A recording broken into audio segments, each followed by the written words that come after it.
Okay, we've done problems like this before, but we did it as proportions where we did part over base is equal to percent over 100. And I'm sure you will like that way better, but I'm going to show you another way to do this. And it's using an equation.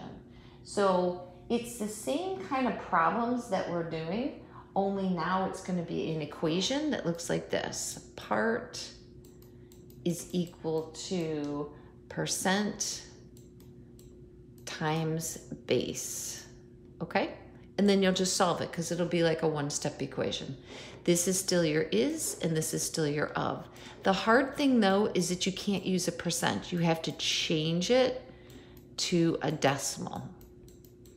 So it's like you got an extra step to do where you didn't have to do it when you did proportions, okay?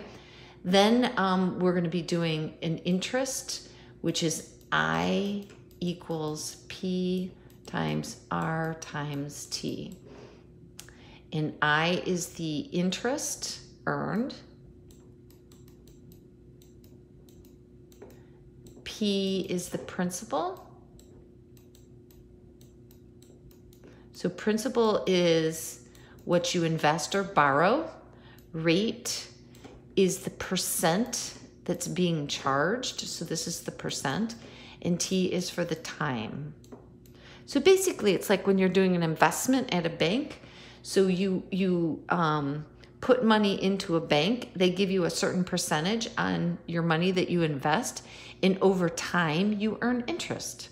So when we get to this, I'll give you 3 of these and you will have to find the missing one. So again, it's like make sure you know algebra. So here are your 2 major formulas that you're going to use, okay?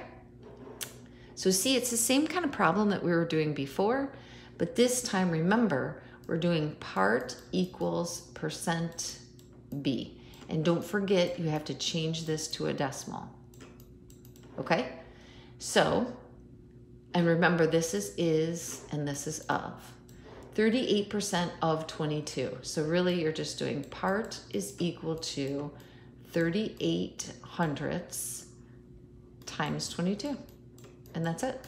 And then you just multiply those 2 numbers. And so you say 38% of 22 is 8 3600ths, because all you're doing is multiplying those 2 numbers. Because that, remember, I will give you 2 of the 3 pieces.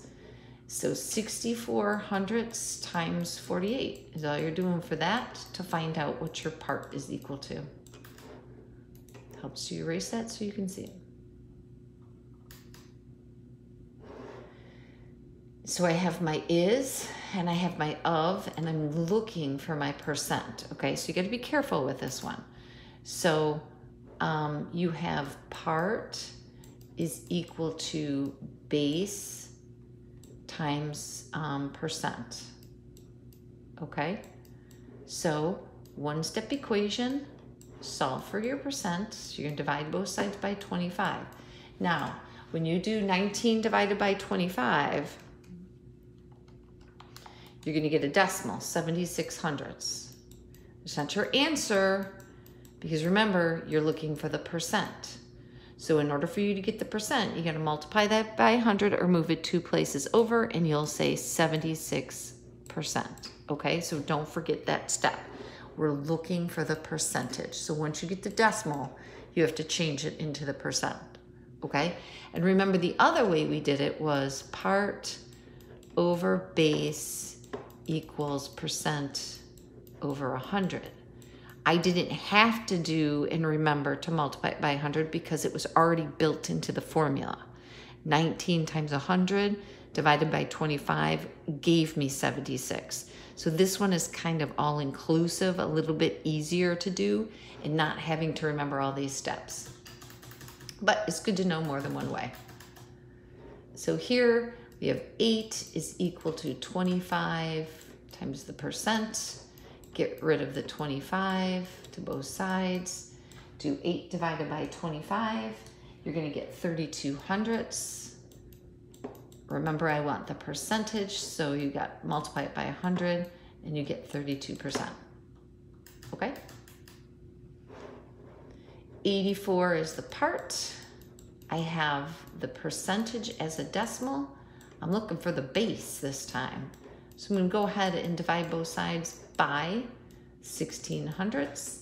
So 84 divided by 1600ths, and you're gonna get 525. That's your base. So 84 is 16% of 525. Okay. This one, 315, is 4200ths times the base. Go ahead and divide both sides by 4200ths. And you quickly will find out 750 is your base. So remember, part equals percent as a decimal times base. Okay, what is the sale price of the ring? So the regular price of the ring is $495. It's on sale for 20% discount. So if it's on sale for 20%, that means that it's selling for 80% of the price, because together they make 100%. So the easiest way to do this is to take 495 and multiply it by 80%, because it's 80% of the cost. So together you're trying to make 100. This is the discount. If I was asking you for the amount that's off, I would do 20%, but I'm asking you for how much is it going to cost me. So I'm just gonna do 80% times 495 to find out that my total cost is gonna be $396 now, because it's 80% of the original price. Hopefully that makes sense to you. Otherwise, what you do is you have to take, let me erase the ink. You would take 20% of $495 and get $99. That's not how much it's gonna cost you. That's how much it's off of $495. Because then I'm gonna have to do $495 minus 99 to get the $396. That's one way. Method 2 is to do 80%, and then you'll get the sale price right away. So it's up to you what method you wanna do. You could take 20% off of the price and then subtract it from the original, or you can just know if it's 20% off, then it's 80% of the price. Just multiply those two and you have your sale price. So find the sale price again. If it's 15% off, how much of the original is it? 85, because 85 and 15 make 100. So you're just gonna do 85% as a decimal, 8500ths, times 1,295 to get that. By the way, this just dates the book, doesn't it? Stereo system. Who's got stereo system? Okay, here's your I equals P times R times T. If you need to, rewind back to find out that I told you I represents interest, not investment. It's interest. P is what you invest or borrow. That's your principal. R is the percent, the rate that the bank is going to pay you, or you have to pay the bank if it's a loan. T is the time it takes for you to earn that interest. So suppose you invest $2,000. That's your P. That's what you're investing. At an annual interest, here's your rate. How long, meaning I need to know my time, that's my question, will it take to earn $495? This is your I. So I have 490, I think I can just show you. I have $495 equals here's your I, your P, your R, and your T. And don't forget what I keep telling you. You can't use percents. You have to change them into decimals. So you would need to divide this by 100 to get it to your decimal. Okay, don't forget that. That's generally the mistake I see. So now this is basic algebra.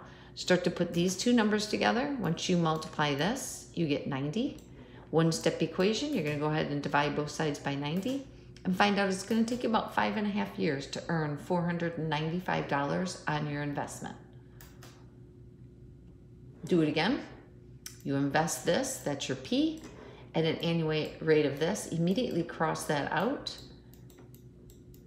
and write it as a decimal. You're looking for the T, and this is your I. So 875 is equal to our principal times our interest rate times time. Multiply these two together, then divide 875 by that amount to find out it'll take you 4 years to do that. That's it. Good luck.